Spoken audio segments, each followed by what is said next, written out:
Welcome to Christian Statesman.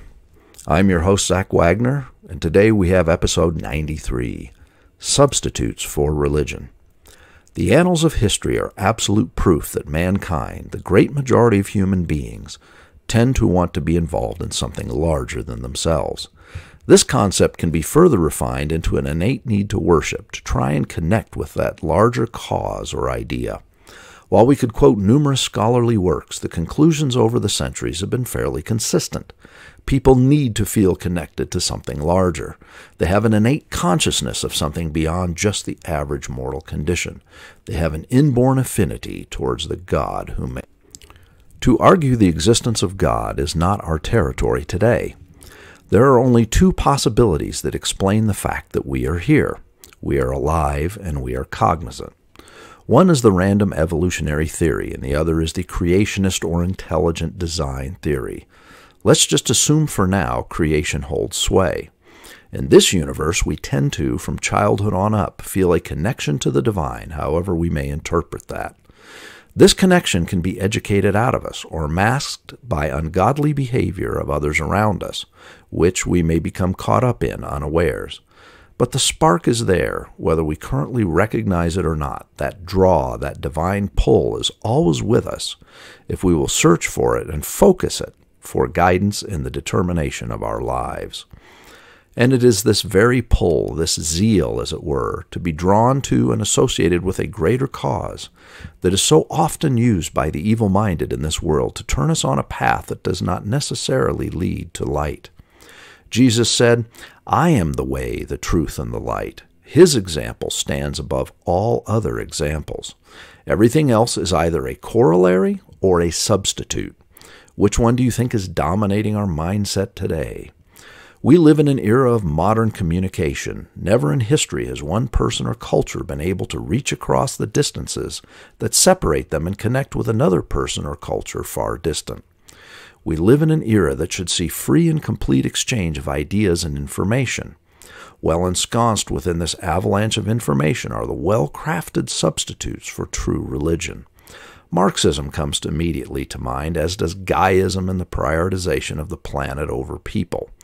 The substitution of man-made idols is nothing new. From Ra and Isis in ancient Egyptian time to Baal worship in ancient Israel to the modern Taoist traditions that flourish even today. Political philosophies have dominated the last century or so, as we see everything from the divine status of Emperor Hirohito to the propagandized deification of Chairman Mao or the modern Kim family in North Korea over the last century.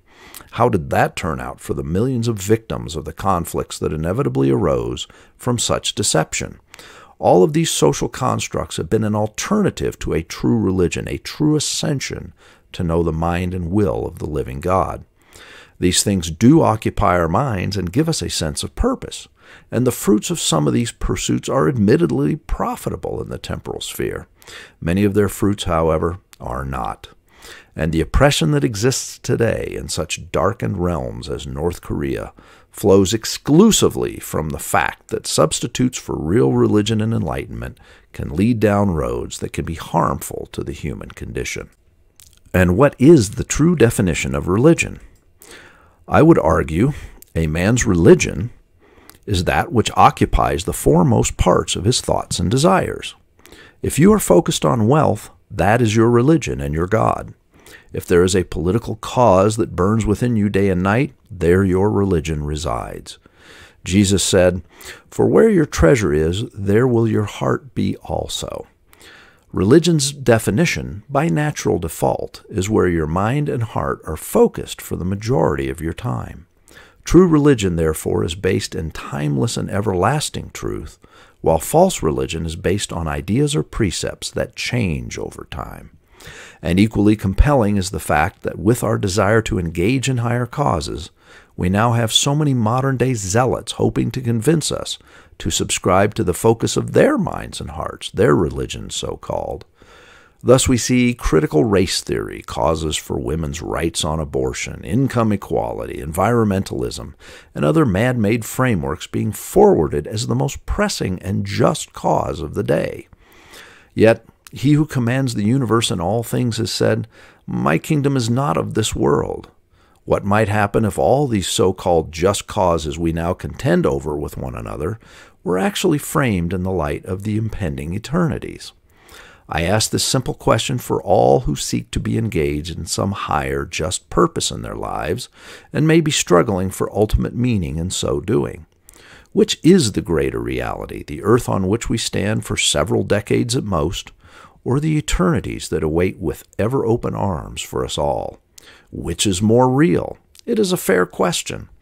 And the answer to that question begs the second question: where should our minds and hearts be for the majority of our waking hours? On the temporary and sometimes artificial causes of today, or on the words, ideas, and helpful knowledge that will guide us when those eternities eventually come calling, as they always do? Substitutes for real religion are just that, substitutes. Just like a Twinkie is a sad substitute for real food, so many of the philosophies and political causes of today are poor substitutes for real religion. There is one who came and showed the perfect way. There is one who pointed the direction to true religion through him. As this world becomes ever more confused, maybe we ought to take a closer look at what he had to say. His words and teachings echo through the halls of time, undiminished. They might provide some needed clarification over the din of all these competing substitutes. Thanks for joining us today. Please don't forget to subscribe, and as always, have a blessed day.